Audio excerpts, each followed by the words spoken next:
West Coast Cookbook and Speakeasy with Chef Justice Putnam. Netrootsradio.com.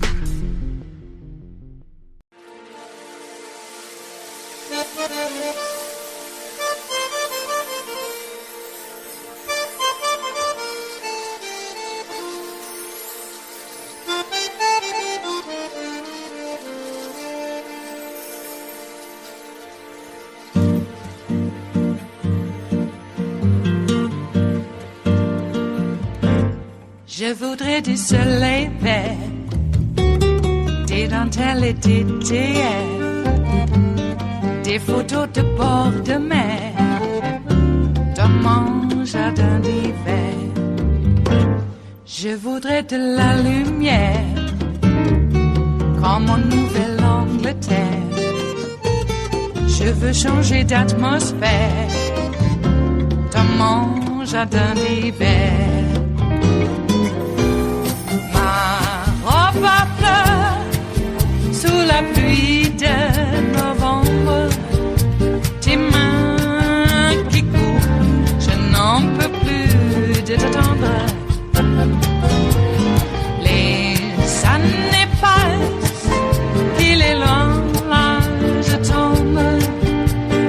Nul ne peut nous entendre. Je voudrais du Fred Astaire, revoir un latte. And John, the House impeachment managers just laid out their entire case against the former president. Do you believe it was enough to convince some of these Republican senators to actually do what they're clearly so reluctant to do, but actually go ahead and convict him? It appears we will know that answer as early as Saturday night or into Sunday. The trial appears to be on that fast of a track, Wolf. I think you have to say, by what we just heard from Ryan and other reporting tonight, the answer is, as of the moment, it does not look so. You have Lindsey Graham and other Republicans actually in plotting strategy with Trump's lawyers. They are supposed to be impartial jurors. Tells you everything you need to know. You have Joni Ernst of Iowa, Marco Rubio of Florida, two Republican senators leaving the chamber tonight, giving credit, complimenting the presentation by the Democrats, saying it was very powerful, the case they laid forward, but still saying they have doubts about whether it's appropriate to convict a former president. So you see some Republicans coming up with a political argument. We'll watch how this plays out in the end, but this is the challenge the managers have, the House managers, essentially the prosecutors here. They're essentially trying two cases, Wolf. They want to convict President Trump in the Senate.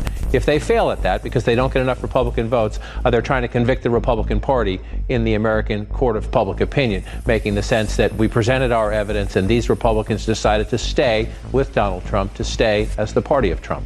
You know, Abby Phillip is with us as well. The Democrats' presentation, Abby, I think everybody agrees, was very, very strong. But their assignment to actually change the minds of these Republican jurors, these Republican senators, that's an enormous challenge, isn't it? It really is, because in part, so many of these Republican jurors, 45 of them, voted just a couple of days ago to say that the whole proceeding is unconstitutional in their view. And so it really raises the bar for them to, although I will say it is certainly possible for them to vote one way in that vote, and then now that that issue has been decided, to look at the merits of the case and evaluate it and make a decision about whether Trump is in fact guilty or not of the case that is at hand, which is whether he incited a riot. But so many of them are not even at that point. They don't want to deal with the substance because they're really concerned about their political futures. They don't want to invite primary challenges. They don't want to invite, well-funded opponents coming into their states and giving them a hard time. And so many of them are going to take the easiest route. And the easiest route right now, if you're a Republican in the Senate, is to vote to acquit Donald Trump. You know, our senior legal analyst, Laura Coates, is with us. You know, Laura, strictly from the legal perspective, did these House impeachment managers, the 9 of them, did they present a complete and persuasive case? Yes, full stop. And when you're a prosecutor, you actually have to just meet your burden of proof to unbiased jurors who know nothing about it. In a political impeachment trial, you have to do that and try to change the minds of those who are politically obstinate. And they actually didn't have to meet the criminal standard in a political trial of that this was incitement speech, but they still did so. They laid out that the president intended to have the conduct that occurred. It was imminent lawless action that actually did occur. They laid it out, but they're facing very Herculean efforts efforts right now to try to persuade those who are looking for an exit ramp, an exit hatch that have been sealed off by their compelling testimony. They broke it down into two ways, Wolf, what the president did and what the president did not do. And I must say, for an impeachment trial that everyone thought would divide the country, these House impeachment managers went above and beyond to show that they should be unified as one. It happened to them. It happened to us, they kept saying. The president, they said, left everyone, all of us in the Capitol here to die, and left with those three questions about why the president didn't do more to turn those rioters, those insurrectionists back. And if the defense team can't answer that question, we should all know that those senators found the exit ramp of the procedure that they already had in the rearview mirror, and it was a self-fulfilling prophecy, and it's a shame for leadership. Yeah, the House impeachment managers, all 9 of them, Laura, they tried to offer what's called a pre-buttal to the Trump defense team by arguing that the First Amendment defense is nothing more than a distraction, because I suspect tomorrow when the Trump lawyers make their case, they're going to cite the First Amendment. That's what the president, they say, was doing. They will. They'll cite it, and they'll try to suggest that it was protected speech that anyone would be vulnerable for, the slippery slope that would occur if you hold him accountable for what they call political hyperbole, but what people who've heard the evidence would call incitement of a riot. They're going to hang their hat on there, and they're going to try to hook it, as they did in their trial brief, on cancel culture, that somehow this impeachment is somehow a way and a vehicle of censorship, of trying to usurp the will of the people through disqualification. Now, they're going to have to prove those things, and they have set up in their brief a couple of points where they have raised factual disputes. And one of the big ones here, Wolf, to consider is that they say there was a flurry of activity that Trump did to try to repel the attack. They've now raised that. They better be prepared to prove it. Otherwise, somebody who is so misunderstood like they say Trump is, why wouldn't they contort themselves into a contrite pretzel trying to call back those people who had a flag in their name and committed a riot? If they can't prove it, then they have missed the mark, and America will suffer in terms of its democracy. Abby, the House managers, the 9 of them, they argued that the threat posed by the former president is not just in the past. I want you to listen to Congressman Ted Lieu of California. Listen to this. I'm not afraid of Donald Trump running again in 4 years. I'm afraid he's going to run again and lose, because he can do this again. Is that argument likely to resonate with the Republicans in the chamber? Well, there are definitely some Republicans for whom that is the profound question, because it's not about Trump specifically. It's about the actions that he's accused of and whether condoning it by not punishing it opens the door for it to happen again. Now, it could be Trump again in 4 years if he were to run, but it could be someone else. And you do see Republicans like Mitt Romney and others, I think even Senator Cassidy, who's surprised a lot of people by changing his vote earlier this week, seemed to open the door to this being a primary issue. He raised the point that this wasn't just any kind of riot. This was a riot aimed at stopping the activity of the government of the United States. And that's ultimately, I think, the big question that this impeachment procedure poses to Republicans who are hesitant to vote to convict, which is, are you protecting the democracy by allowing this to go forward without any kind of punishment? And maybe it will be Trump in 4 years, but it really could be anyone who might try to do exactly the same thing again. John, the House impeachment managers, they clearly were appealing to the Republican senators. I thought one of the most effective things they did, they had all these clips, these video clips of Republican governors in Maryland, in Ohio, Massachusetts, Republican lawmakers, former Trump administration cabinet members and other officials saying how awful the president was in doing what he did around January 6th. But the question is that going to resonate with these Republican senators? We'll know that in the final math, but this gets back to Laura's point about these House managers. The Democrats deliberately tried to say this is about all of us. This is about the country. This is about Democrats. This is about Republicans. This is about our staff. This is about the Capitol Police. This is about the custodial staff. This is about all of us. Forget your name. Forget your party. Forget where you come from. This is about all of us. And Wolf, it was also a smart strategic move in the sense that one of the arguments you're going to hear from the president's lawyers is, he did not tell them specifically to do this. This was not his doing. And the Democrats were powerfully saying, If you don't think the president had the power to stop this, why did so many of you, Republican members of Congress, go on television that day, go on social media that day, and say, Mr. President, you're the only one who can stop this. Stop this. The Democrat prosecutors essentially saying, you all know this. Every Republican in this room knows the power of this president. He was the one who brought them here. He could have stopped it. He didn't. It is Friday, the 12th of February of 2021. And you are in West Coast Cookbook and Speakeasy. I am your chef de cuisine, Justice Putnam. Gunner, the English bulldog, is our snoozing sous chef. And our daily special is Blue Moon Spirits Fridays, because we are all Nighthawks in the Diner of Life. Well, the French 77s are virtually mixed, poured, and ready for your imbibing pleasure in the virtual world. If you're imbibing in real life, do take care, though the French 77 is the most balanced cocktail in the history of cocktails. And that's not just my opinion. That is mere fact. It is the most balanced cocktail in the history of cocktails, but oh my, is it a potent spirit. So, drink with friends, but socially distance if they're not part of your, immediate family unit. Hey, how you doing? We got a weekend ahead of us. Isn't it nice looking forward to the weekends now? Remember when it was such a drag looking forward to the weekends? In fact, we didn't want to. I know that there's still news dumps that are of, grave import occurring, but at least there is light at the end of the tunnel. Indeed. Really nice that our standing in the world has increased by leaps and bounds. If we're going to do cliches, I'm going to do cliches, all right? It's still the morning, and I'm, I got to get up to speed. Okay, so, I think America is back. Well, we're getting back. There's still going to be some pushback by the usual suspects. Now, I expect North Korea to start rattling their sabers so that Joe has to respond, because they do that with every new president. They did it with Trump, and what did he do?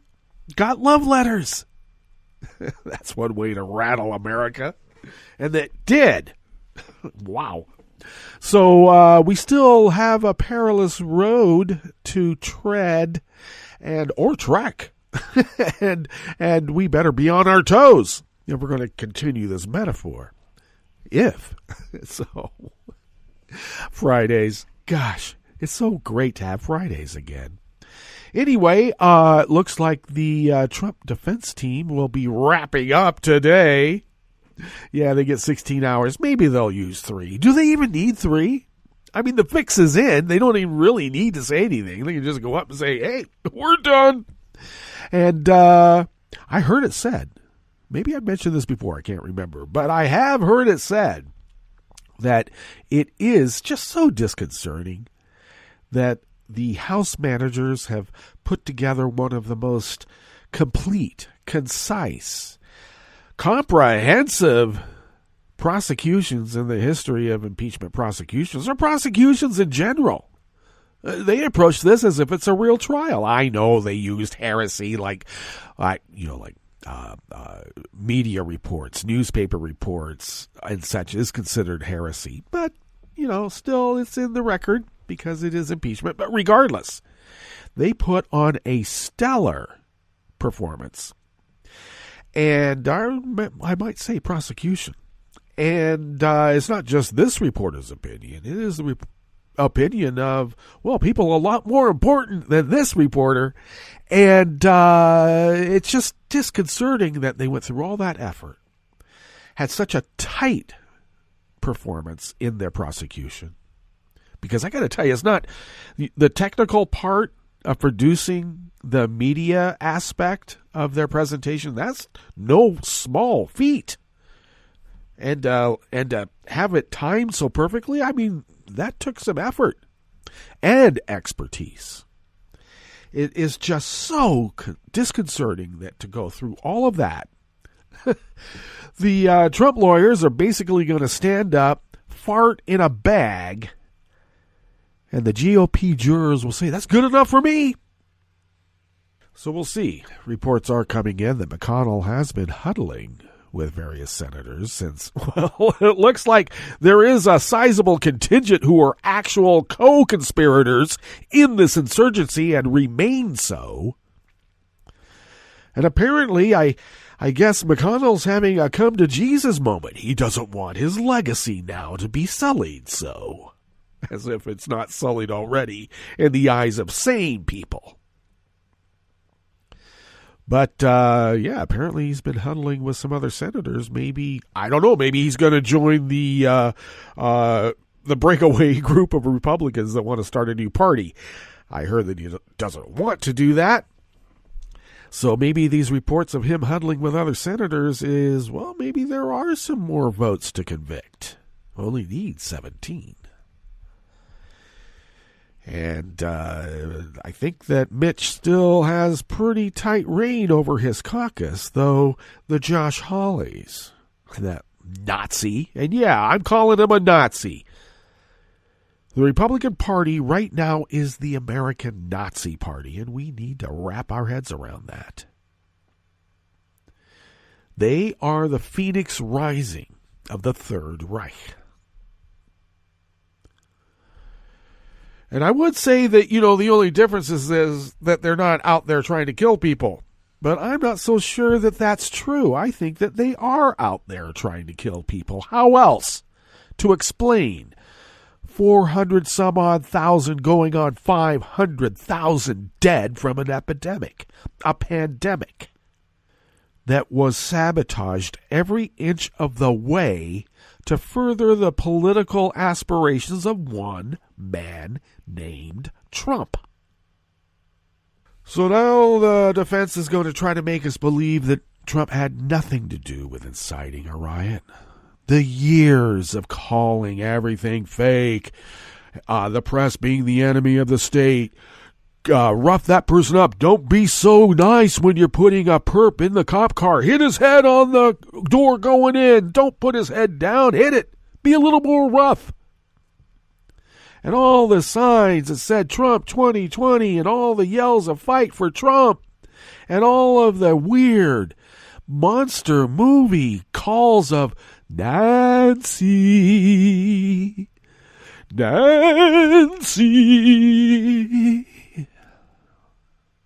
Yeah, I want to turn that around. I really do.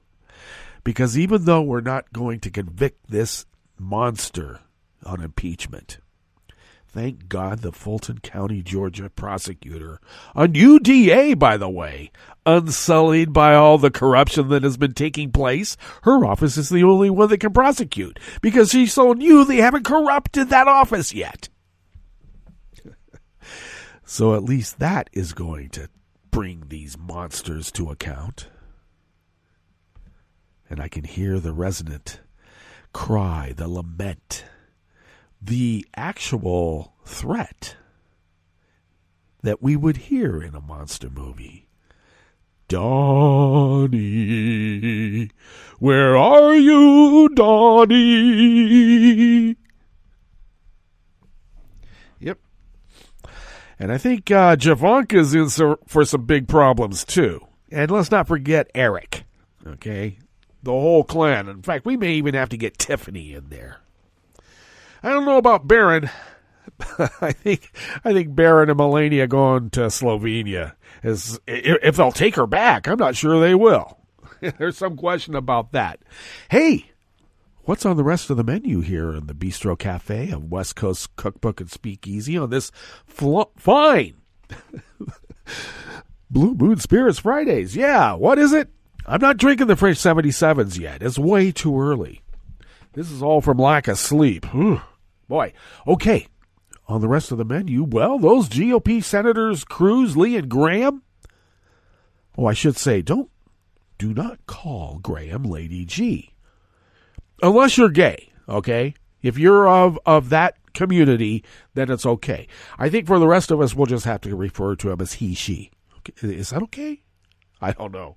Anyway, they met with Trump's lawyers because they took an oath to be impartial. So help me God. Yeah, they did. They took an oath. On the rest of the menu, 7 House Republicans are pushing to completely defund all enforcement of federal gun regulations. Yeah, the Q lady, the one from, the Marjorie Taylor Greene one. She's leading the cause. And you would expect that, because she's a tantric sex practitioner, apparently, while her husband watches. Kevin McCarthy says Joe Biden won't meet with Republicans about an hour and a half after the president met with Republicans on a bipartisan infrastructure plan. What's up with Kevin McCarthy? We know exactly what's up with Kevin McCarthy. And President Biden has officially revoked Trump's emergency declaration to fund his vanity border wall. But did you know that ICE and the DHS, elements in the DHS, you might even call them the deep state, are sabotaging Joe's attempts to overturn Trump's onerous, draconian, one might say even a violation of human rights immigration policies? They will not follow a presidential decree. Okay. Maybe some heads need to roll, and I mean that figuratively. Okay, we're not Republicans. When we say things, we mean it figuratively. After the break, we move to the chef's table, where a leader of the Polish women's strike and nationwide protests against a near-total abortion ban has been charged with criminal felonies. You would expect that. And Yoshiro Mori has finally resigned as the president of the Tokyo Olympic Organizing Committee following his sexist remarks. I wonder if they followed 5 steps behind. All that and more on West Coast Cookbook and Speakeasy. Bon appetit.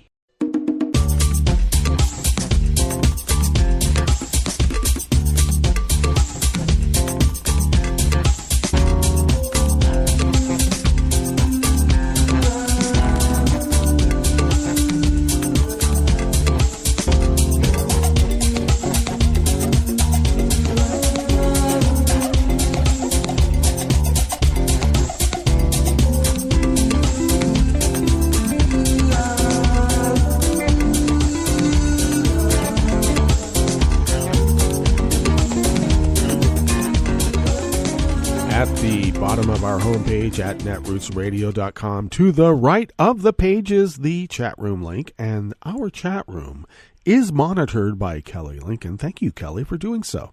And so much more. If you would then take a gander to the left of the page, that's really near the bottom of our homepage at netrootsradio.com, you will then hopefully notice the link to our Patreon page, and if you could become a recurring Patreon of Netroots Radio, how about sending us the equivalent of what you might spend on an espresso-type coffee drink? If you could send those funds to us once a month, we then stretch those dollars really beyond compare.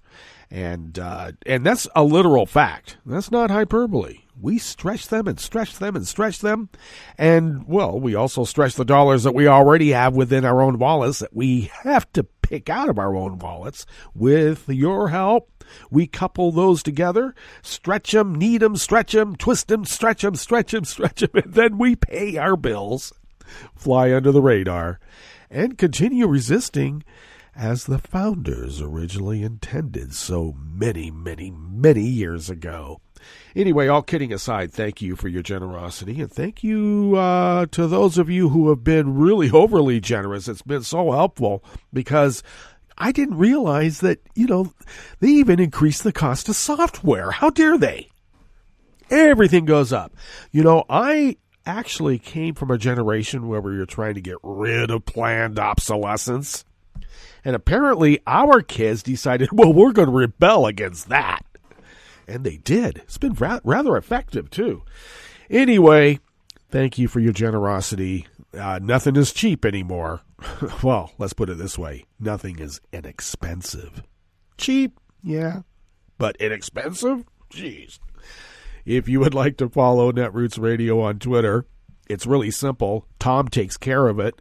And you can follow Netroots Radio at Netroots Radio. That's how simple. Thank you, Tom. And thank you for everything else that you do, too, because Tom takes care of graphics, some voiceovers. He's a pretty busy guy in real life, so thank you for helping us out here. It's been needed. Thank you. Follow me on Twitter at Justice Putnam. I post the show notes and links diary on Daily Codes about 10 minutes before showtime. Get that posted up on social media like Twitter and other social media platforms that we are not going to name right now, especially that big one. Yeah, that one. You know who it is, too. Follow the show on Twitter at Cookbook West and pick up podcasts by way of Spreaker, Stitcher, TuneIn, iHeart, YouTube, iTunes, etc., etc., etc., etc., etc.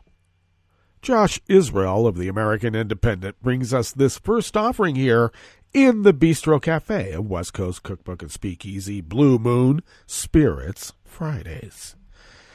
7 House Republicans are pushing to completely defund all enforcement of federal gun regulations. Their bill would likely eliminate the existing system for criminal background checks for gun purchases, an idea that enjoys almost no popular support whatsoever. A week ago, the House of Representatives voted to strip Representative Marjorie Taylor Greene, a racist, anti-Semitic, Islamophobic adherent to the dangerous QAnon conspiracy theory movement, from all of her committee assignments for her inappropriate conduct.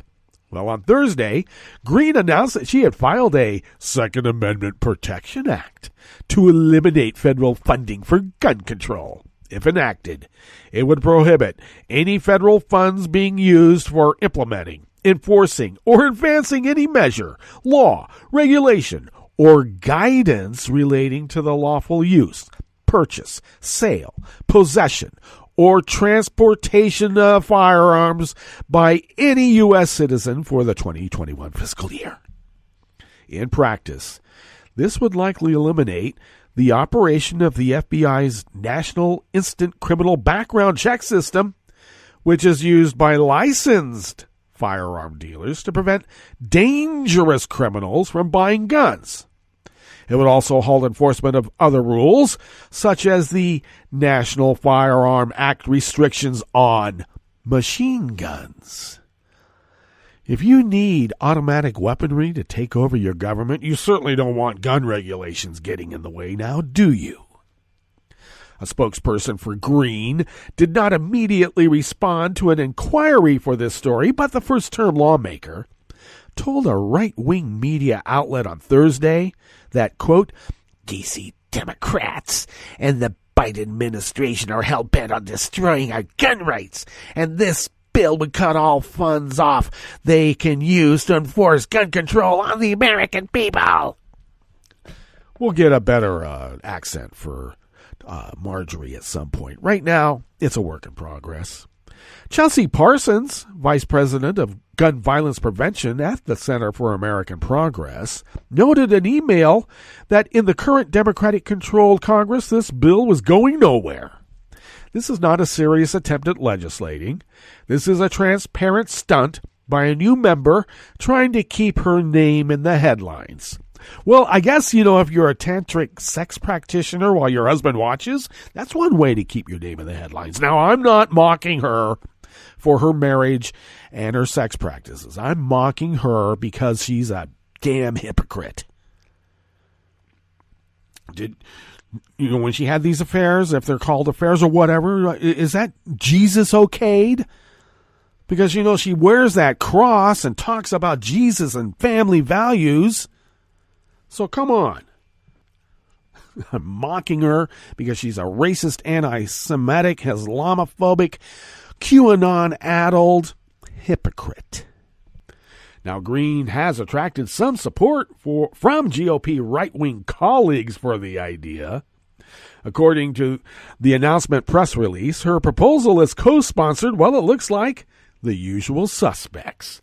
Paul Gosar, Madison Cawthorn, Thomas Massey, Scott Perry, Chip Roy, and Randy Weber. Or is that Weber? Since its inception in the late 90s, the federal instant background system has kept people from illegally purchasing firearms more than 1.9 million times. Well, if it's more than 1.9, just say 2 million. More than half of those were attempted purchases by people who have been convicted of serious crimes. But the current system contains significant loopholes that, in many states, allow people to circumvent background checks through private sales. This is known as the gun show loophole. A late 2020 Gallup survey found almost no support for weakening the existing gun regulations like these Republicans are proposing. Just 9% of Americans said they'd like the laws covering the sale of firearms to be less strict, whereas 57% said they'd like more strict laws, and 34% wanted to keep the laws as they exist, as they are.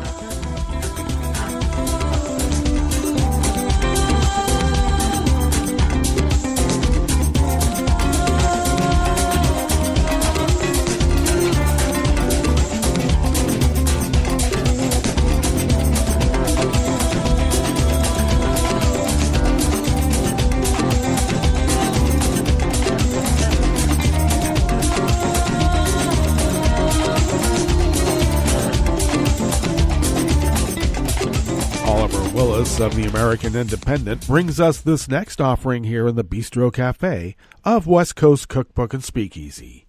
House Minority Leader Kevin McCarthy complained yesterday, Thursday, that President Joe Biden has not been having bipartisan meetings with lawmakers. Earlier that same day, Biden had done just that. Speaking in San Antonio, Texas, and criticizing the Biden administration's energy policies, McCarthy said Biden makes decisions without talking to anybody. I know the president's been in office for a while. They could be time. There could be. I've watched other presidents at this time to bring in a bipartisan bicameral to sit down and work on those issues, said McCarthy. Earlier Thursday, Biden had hosted senators of both parties in the Oval Office to discuss infrastructure. Alongside Vice President Kamala Harris, Biden spoke with Senators Tom Carper, a Democrat of Delaware, Shelley Moore, a Republican of West Virginia. Shelley Moore Capito, Republican of West Virginia. Inhofe, the snowball guy, he's from Oklahoma. And Ben Cardin, a Democrat of Maryland. And they were joined on the phone by Secretary of Transportation Pete Buttigieg. We're going to talk about infrastructure, and I want to hear what's on people's minds of my colleagues here, and we're going to see what we can put together, Biden told reporters before the meeting. McCarthy's attack echoes recent Republican allegations that Biden has not been pursuing the unity he promised in his inaugural address. You see how that works? Obama promised some certain kinds of reaching across the aisle, too. He promised. Well, what he promised is that he would do it, all right? And the Republicans promised they were not going to let him get away with it. And so then they blame Obama for not being able to convince them that they should reach across the aisle and have a handshake. It's Obama's fault. And now they're going to try it on Joe. But Joe went through 8 years of that already. Meanwhile, national polls continue to show bipartisan support for Biden's presidency and his proposals, including his American Rescue Plan for economic relief from the COVID-19 pandemic.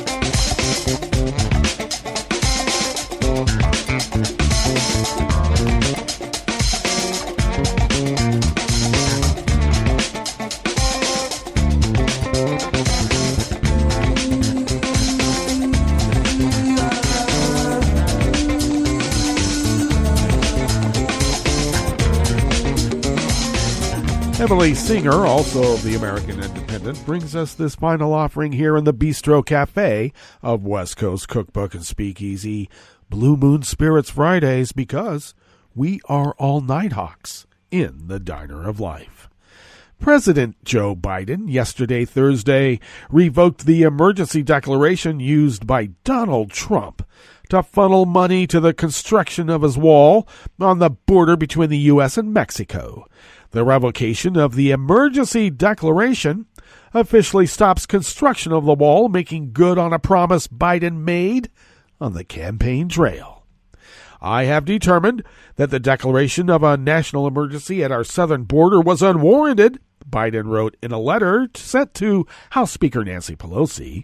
I have also announced that it shall be the policy of my administration that no more American taxpayer dollars be diverted to construct a border wall, and that I am directing a careful review of all resources appropriated or redirected to that end, meaning how much money went into Donnie's pockets.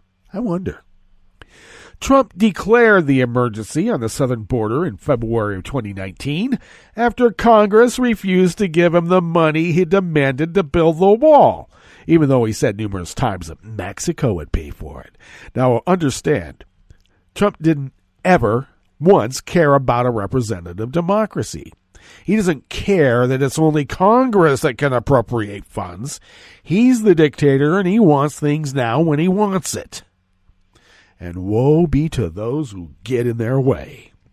Now, the emergency declaration allowed Trump to divert funds Congress had appropriated to other areas. Congress voted more than once to pass a resolution blocking Trump from using his emergency powers to bypass the legislative process, but Trump vetoed it. And if that veto went through, it means that, yeah, the Vichy collaborators of the GOP went along with it too and helped him. Neither the House nor the Senate had enough Republican support to override the veto. In the end, Trump built 452 miles of border wall in 4 years, but just 80 miles of that wall was new wall, where none had previously existed. During his campaign for president in 2020, Biden said he would stop the costly project, which experts said did not make the country safer or stop undocumented immigrants from coming to the United States. Well, that brings us to our break, and why don't we get to our break? And when we get back from said break, we will go through weather from around the world, and we will finish up with the stories that we have curated for you today. You are listening to West Coast Cookbook and Speakeasy, and we will be right back. You are listening to netrootsradio.com. Please hang up and try again.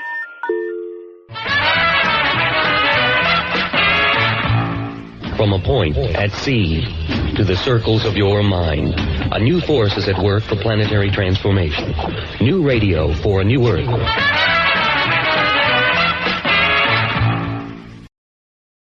This is Take Two Movie Review. I'm Clinton Johnston. This week, the past and the present. Warning, structural spoilers.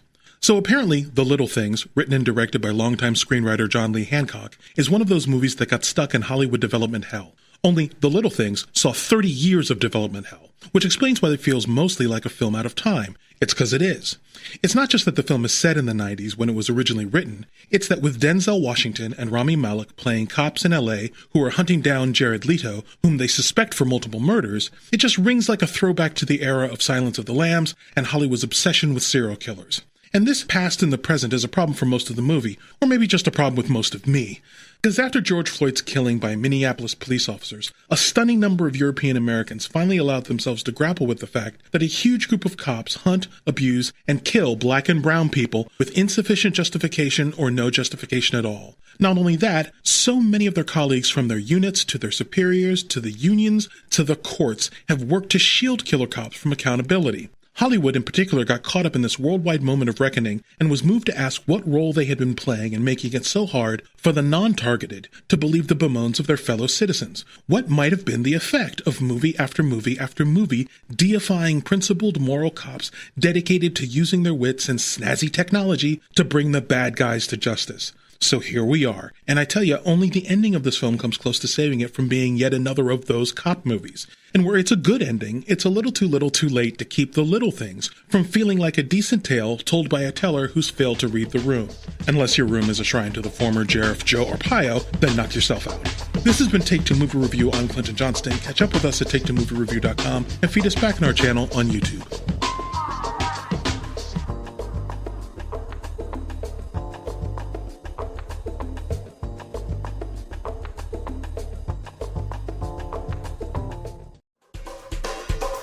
This is Scientific American's 60-Second Science.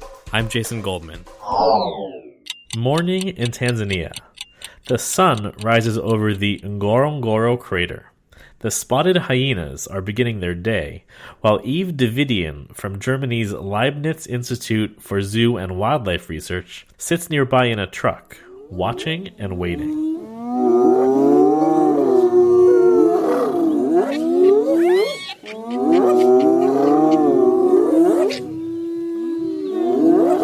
The most exciting part of her day is when a male hyena crouches on his hind legs to poop.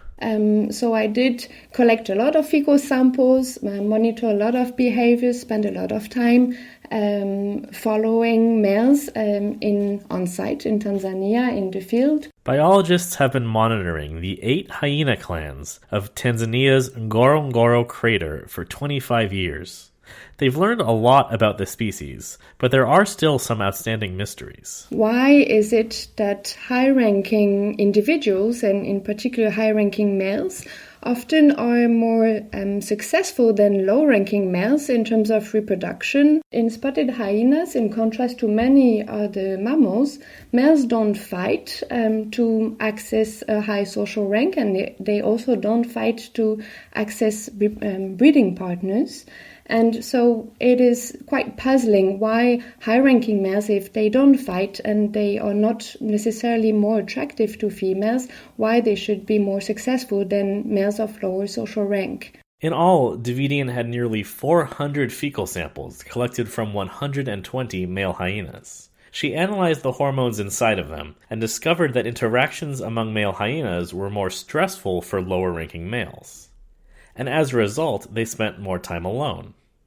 The results were published in the journal Functional Ecology.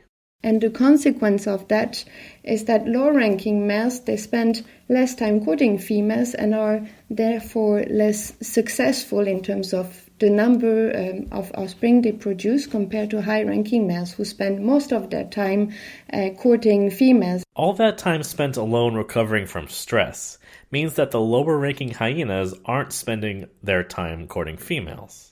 And the females that they do manage to spend time with are themselves also of lower rank. The researchers think it has to do with the fact that lower-ranking males tend to be newcomers within hyena clans. It takes time to develop their support networks among other males.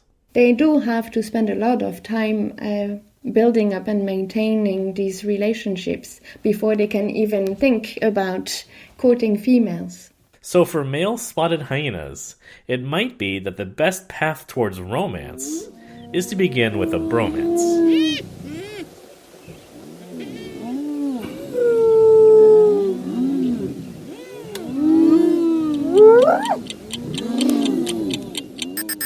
Thanks for listening. For Scientific American's 60-Second Science, I'm Jason Goldman.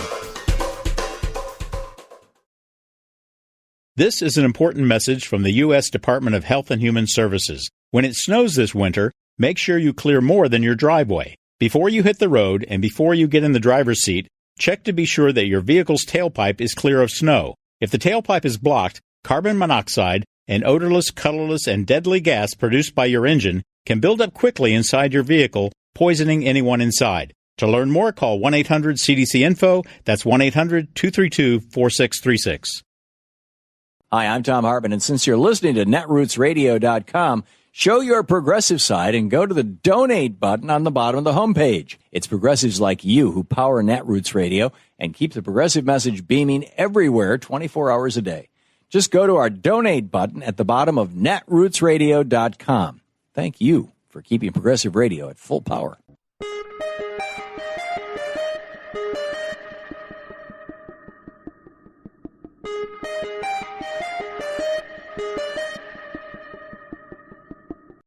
Can you be arrested for flipping a cop the bird?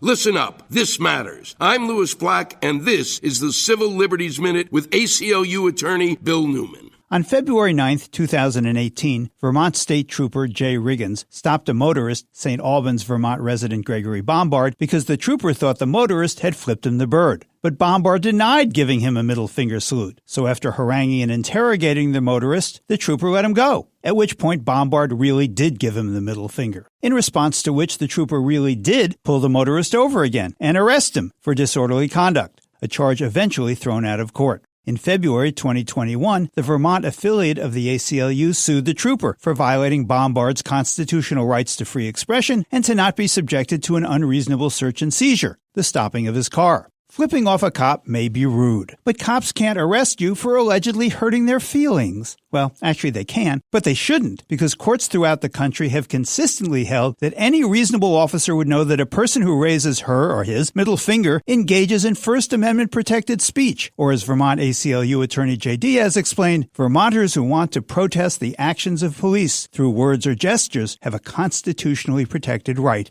to do so. The Civil Liberties Minute is made possible by the American Civil Liberties Union, because freedom can't defend itself.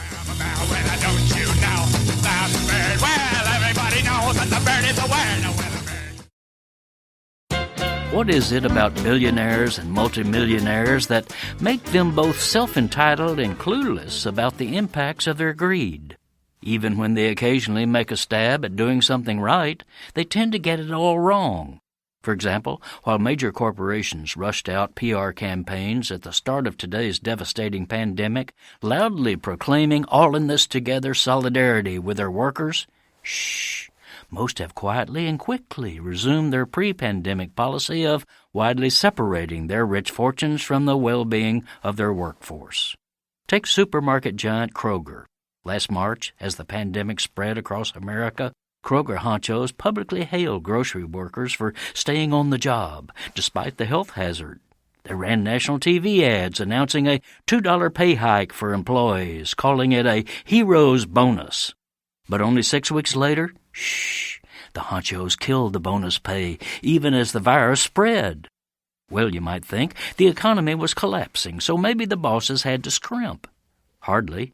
Grocery sales and profits have boomed in the pandemic, and, as the investigative newsletter Popular Information now reports, Kroger's profits have zoomed up by $1.2 billion since the disease surged last year. Where did that bonanza go? To fat cat executives and shareholders.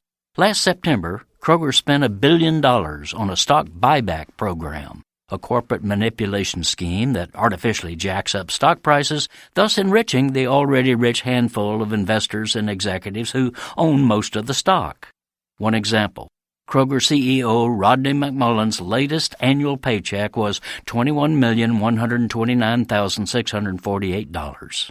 This is Jim Hightower saying, and yet those on top of America's financial heap wonder why working families spell boss backwards. Double S-O-B. Need an antidote to the progressive blues? Want some good news about how grassroots folks are rebelling against the corporate powers and winning? Well, here's an easy-to-swallow pill for you, the Hightower Lowdown. Hightower's monthly newsletter will give you the lowdown, even as it lifts you up. It's 4 pages a month, jam-packed with facts you can use, actions you can take, and Jim's own Texas humor, all for only $15 a year. To become a lowdowner, go to hightowerlowdown.org.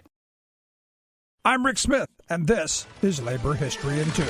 On this day in labor history, the year was 1909. That was the day the National Association for the Advancement of Colored People was founded. During the early years of the 20th century, the NAACP developed legal strategies to challenge anti-black violence and segregation. W.E.B. Du Bois, Ida B. Wells, Archibald Grimke, and Florence Kelley were just a few of the white and black intellectuals and activists who founded the organization. They sensed the urgency for a civil rights organization in the wake of the 1908 race riot in Springfield, Illinois. They hoped to combat the rapid growth of lynchings and Jim Crow statutes. Membership ballooned to almost 90,000 in less than 10 years, with more than 50 branches nationwide. These leaders opposed the gradualism of Booker T. Washington and fought to convince whites of the need for racial equality. The NAACP NAACP investigated lynchings and targeted voter disenfranchisement and segregation through a series of lawsuits. They established a legal defense fund that organized support for the Scottsboro Boys and similar cases.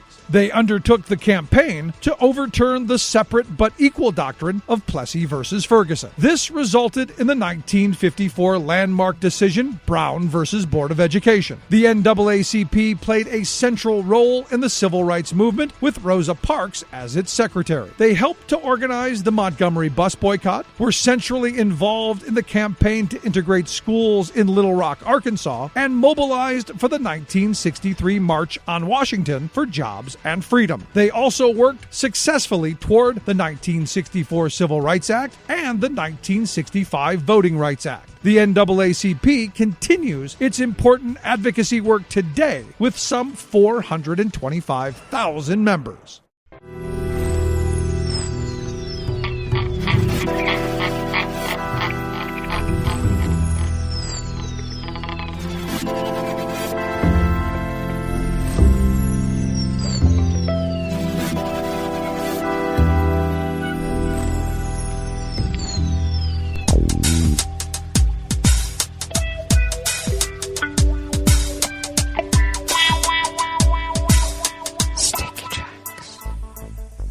Thank you for accompanying us here to the chef's table at West Coast Cookbook and Speakeasy Blue Moon Spirits Fridays, because we are all Nighthawks in the Diner of Life.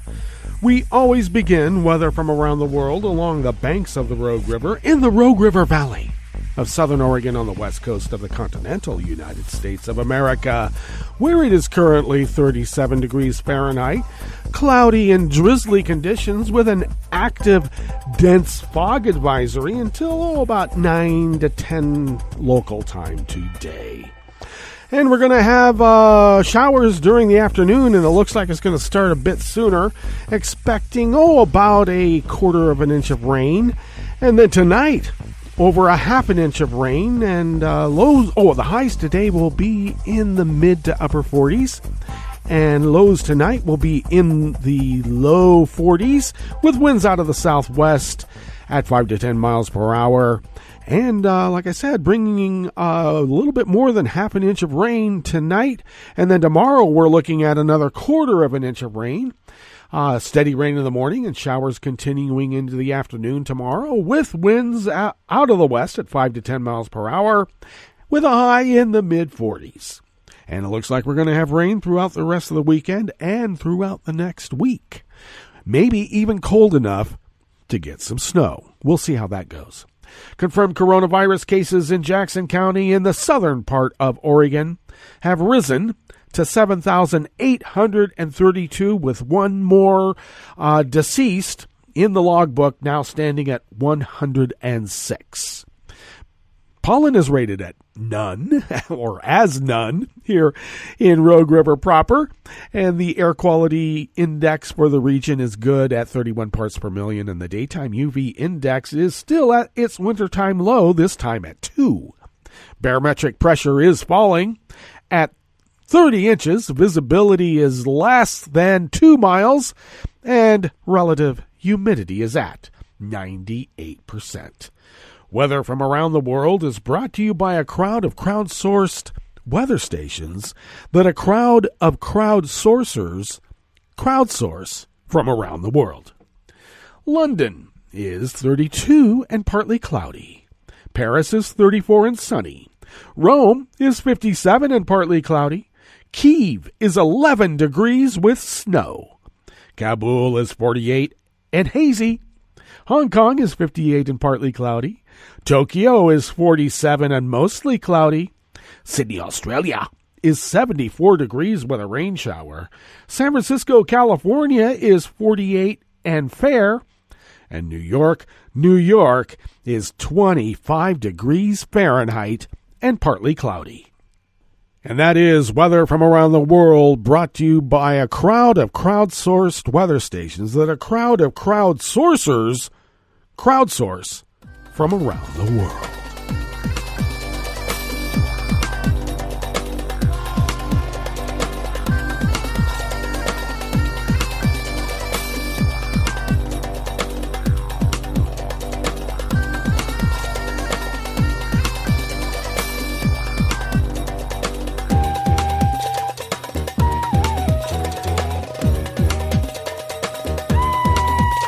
Vanessa Guerra of the Associated Press brings us this first amuse-bouche here at the chef's table at West Coast Cookbook and Speakeasy. A leader of the Polish women's strike, the movement that has led mass nationwide protests against a near-total abortion ban in Poland, has been charged with criminal felonies. The U.S. State Department said it was watching the situation in the allied NATO country very closely. Marta Lempart told the AP on Thursday yesterday that she was formally read the charges at the district prosecutor's office in Warsaw on Wednesday. The charges against her include insulting a police officer and causing a viral threat for organizing protests during the coronavirus pandemic. Under Polish law, a person can face from 6 months to 8 years of imprisonment for causing that threat. Lempert was also charged with praising the vandalism of churches and the malicious obstruction of religious services after favorable comments in a radio interview about protesters who had sprayed paint on church facades and disrupted masses during their protests. Lempert said that she sees the charges as an intensification of political pressure on her movement. Many protesters have previously been charged with misdemeanors for participating in the protests. Lempert said that in almost all of the cases, the courts have dropped those charges. Now, the development comes as the EU has been expressing its concerns about the erosion of democratic norms in the member state, but finding itself powerless to change much.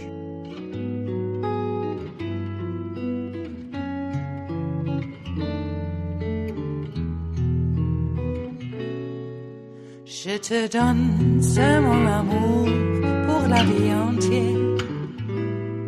La promesse de me trouver à tes genoux. Aussitôt que tu m'appelles, rester toujours fidèle. C'est tout, c'est tout. Je te donne tous mes printemps, mes étés de mer. Mes automnes, quand les feuilles tombent partout. Si ce n'est pas une bonne affaire, je te donne tous mes hivers. Stephen Wade of the Associated Press brings us this final amuse-bouche here at the chef's table at West Coast Cookbook and Speakeasy Blue Moon Spirits Fridays.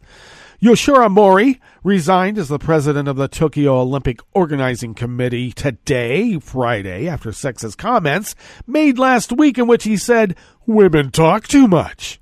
The resignation of the former Japanese prime minister at an executive board meeting has left a mess in its wake, and it comes just over 5 months before the postponed Olympics are to open in the middle of a pandemic with public sentiment overwhelmingly against the Games. The pandemic is one reason, and the soaring costs are the other. The executive board did not immediately choose a successor for Mori, which CEO Toshiro Muto said would come as soon as possible and will be made by a review committee. He called it a single-digit body made up equally of men and women, and he repeatedly declined to give a specific time frame. Muro also declined to say if Muro's replacement would be a woman. Gender inequality in Japan is exactly the issue that was raised last week by Mori's demeaning comments and what drove his ouster. Women are largely absent in the boardroom and in top politics in Japan, and Muto acknowledged that the organizing committee has too few women in leadership roles and no women at the vice president level. Well, that brings us to the end of our broadcast period for the day and for the week, but you do know Netroots Radio broadcasts on, and we'll meet up on Monday for River City Hash Mondays. So do stay tuned to Netroots Radio all day and all night for all weekend for all the breaking news, and especially breaking impeachment news as it breaks. And we'll meet up here on Monday, right here in West Coast Cookbook and Speakeasy.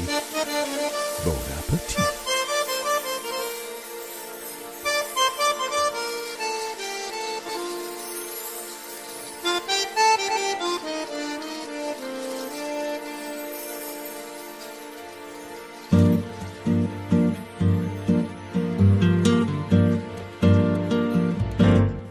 Je voudrais du soleil vert, des dentelles et des théières, des photos de bord de mer, dans mon jardin d'hiver. Je voudrais de la lumière, comme en Nouvelle-Angleterre.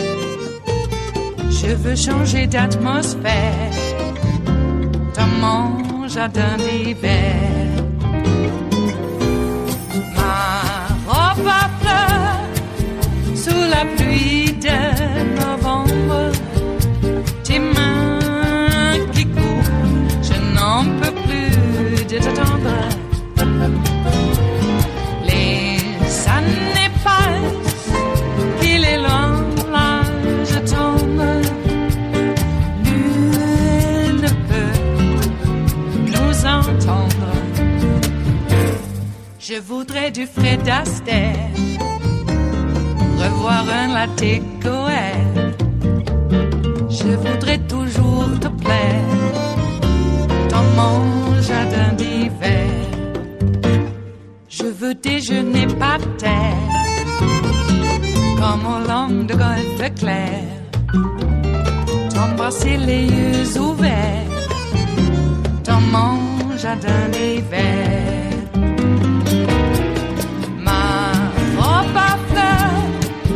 Sous la pluie de novembre, tes mains qui courent, je n'en peux plus de t'attendre. Les années passent, il est loin, là je tombe. Nul ne peut nous entendre. Ba-da-da-dum-di-da-dum. Ba-da-da-dum-di-da-dum. Ba-da-da-dum-di-da-dum. Dans mon jardin d'hiver. Ba-da-da-dum-di-da-dum. Ba-da-da-dum-di-da-dum. Ba-da-da-dum-di-da-dum. Dans mon jardin d'hiver. Dans mon jardin d'hiver. Dans mon jardin d'hiver.